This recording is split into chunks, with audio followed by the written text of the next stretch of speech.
Helen with White Pine Homestead. Welcome to our channel where we are sharing our homesteading journey, tips and tricks, and just some frugality that we use each day, hopefully to make it to our journey of being more self-sufficient a little bit quicker.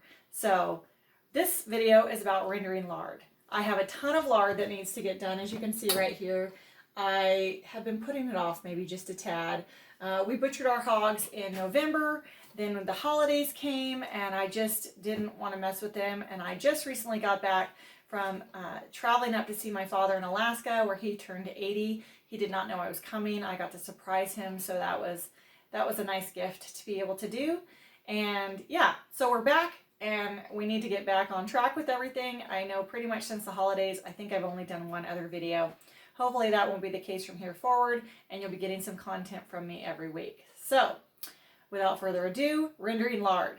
Now, typically in the past, I have rendered lard on the stove, and it worked beautifully. The house smelled like bacon for days, but we enjoy that here at our house, so that's not the end of the world. But I have a lot of lard to do, and I don't want to spend days and days and days doing it. So I'm going to try something new this year that I've never done before.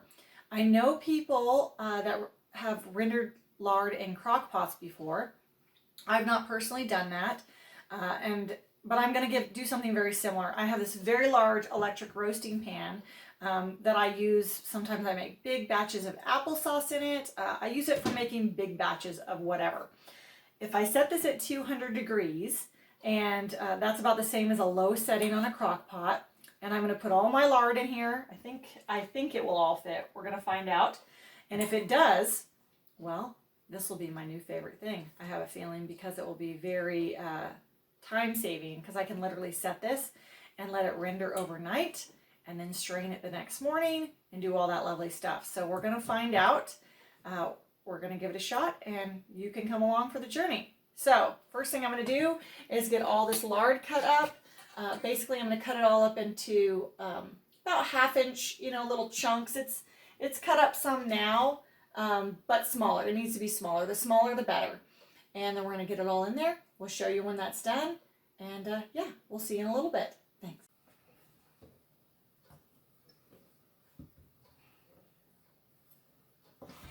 So we're just going to get this chopped up. The other thing I wanted to mention is that when you do this and it's just slightly frozen, it cuts so much simpler. As it thaws out, it gets a little slimier, which is not the end of the world. You can still certainly cut it, but it's a little easier to do it when it's not quite as slimy.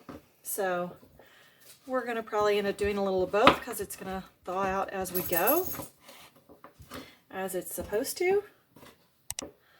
I am super excited to see if this works. If not, I've wasted a whole lot of lard. We don't want to do that either. All right, when we get this tub filled, I'm hoping it'll all fit. I'll let you take a look at it before we go forward.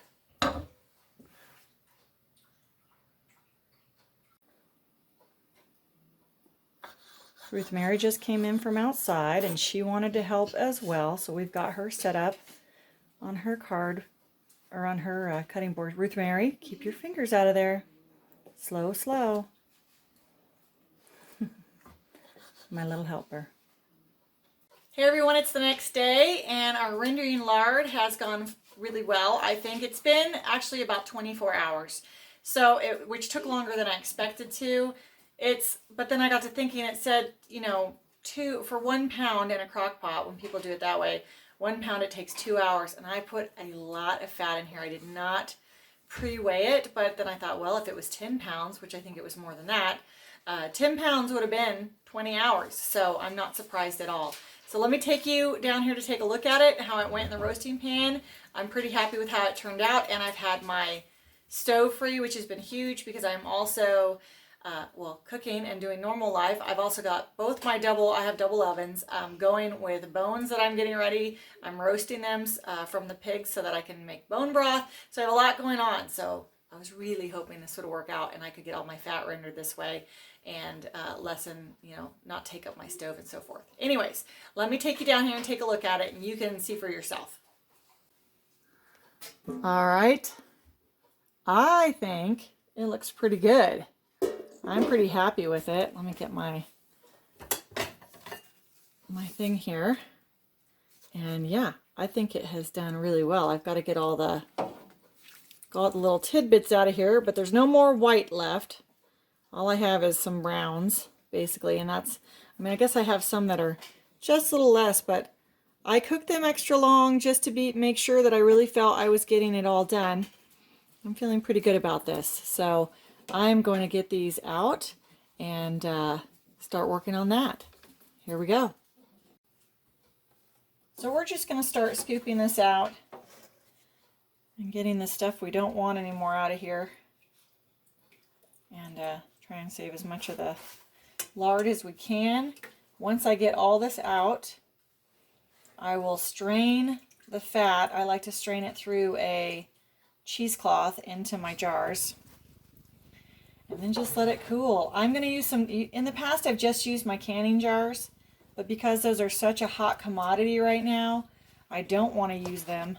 I'm going to just use some old, I had a bunch of jars given to me by a friend this summer, just for storing like my dehydrated things, stuff like that. I can also seal them up in my little vacuum chamber.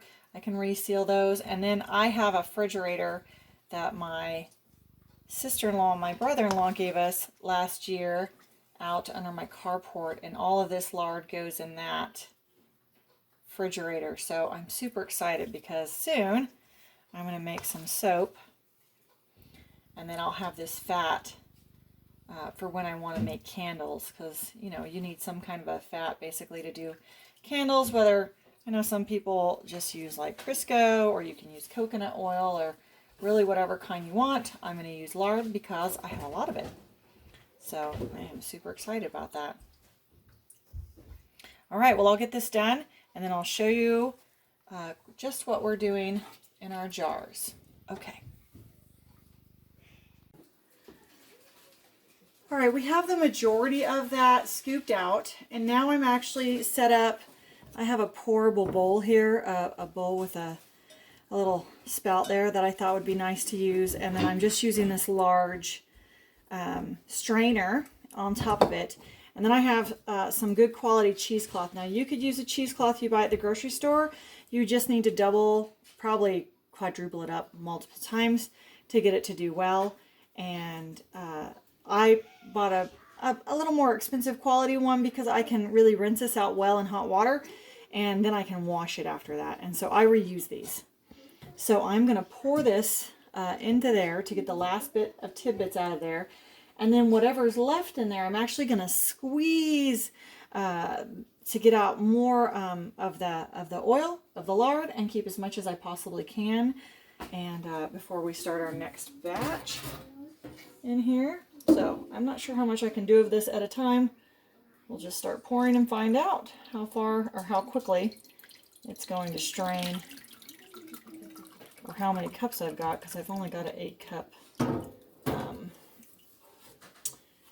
8-cup, let's see. Oh, she's filling up pretty fast, so we might have to do this in a couple batches, but that is okay. I'll show you at least one batch, and then we'll go from there. I'm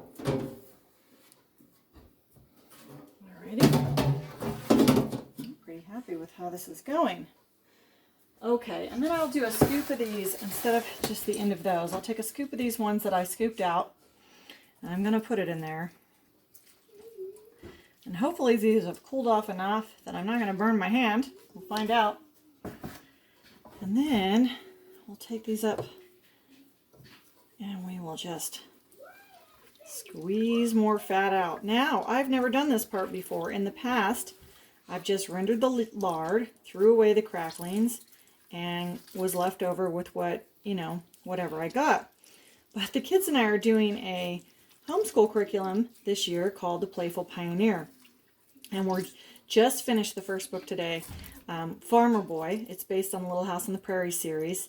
And the mother in Farmer Boy, when she's rendering her lard at the end, does this. And I went, oh, well, I'm rendering lard right now, so I might as well give it a shot. And look at how much is coming out. I mean, otherwise I'm throwing all that lard away, and we use it. So this is a wonderful little trick. So thank you, Little House on the Prairie for adding that in on your Farmer Boy series. I love it. All right, now that's a little warmer. Okay, I'm going to finish this up and I'll show you what I'm doing with my jars. I wanted to show you guys what was left after I squeezed that out, which was not very much. I got a ton of extra lard out of that. That was well worth doing that step, and I will certainly do that from now on. And I just wanted you to see that before I went to the jar section. Yeah, that was definitely well worth it. All right, on to the next step. Okay, as you can see, I'm not using regular mason jars. I think I've got a pickle jar, some sauce jars. I'm not sure what these were. They were given to me. Anyways, all these were given to me. I really was thankful for them. They were really dirty and nasty when they were given to me, but I thought I can clean those up and reuse them, so we're going to do that. So we're going to get the lard put in this, and I'm going to let you have a look at it after it gets all set up, and I'm going to get the rest of this batch finished and throw some more lard in this because I am loving this system and keeping my stove free.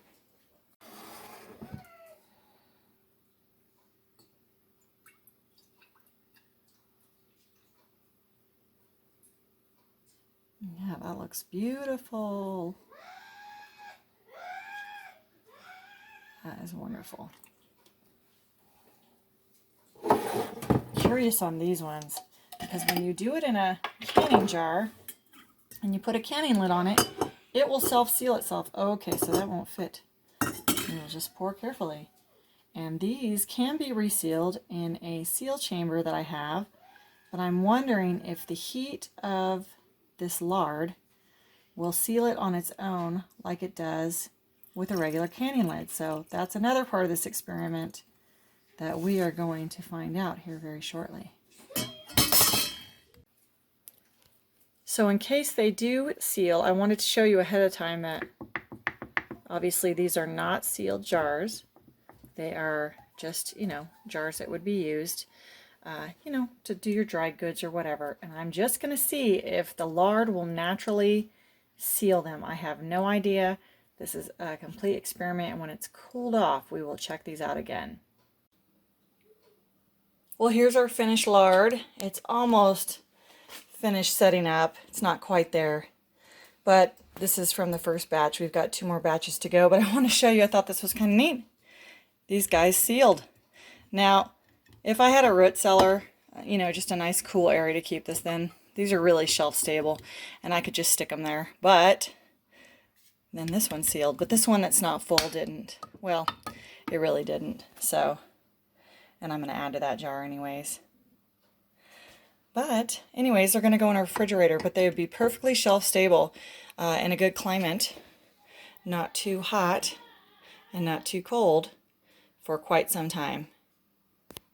So I will be using this to make candles, soap. Of course, I cook with it all the time. And yeah, we're going to get a lot of use out of this. Like I said, 2 more batches to go. And we've got more going on in the roaster right now. Yes, this is working for me this year. I will certainly do it again.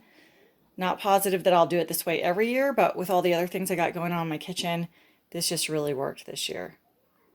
Okay, everyone, I hope today's video was helpful and that gives you another idea of ways that you can render your lard, give you a little bit of time, clear up some space in your kitchen. It worked well for me this year, and yeah, I'm pretty happy with it. So, and I squeezed out all that extra, and I was just so happy out of the cracklings. I was so happy with the amount of extra lard that I got. I will certainly be doing that in the future. So, thanks to reading The Farmer Boy, which I'd read in the past, but you catch different things at different times. So, all right, everyone, you have a great day, and we really hope to see you in the next video. Bye.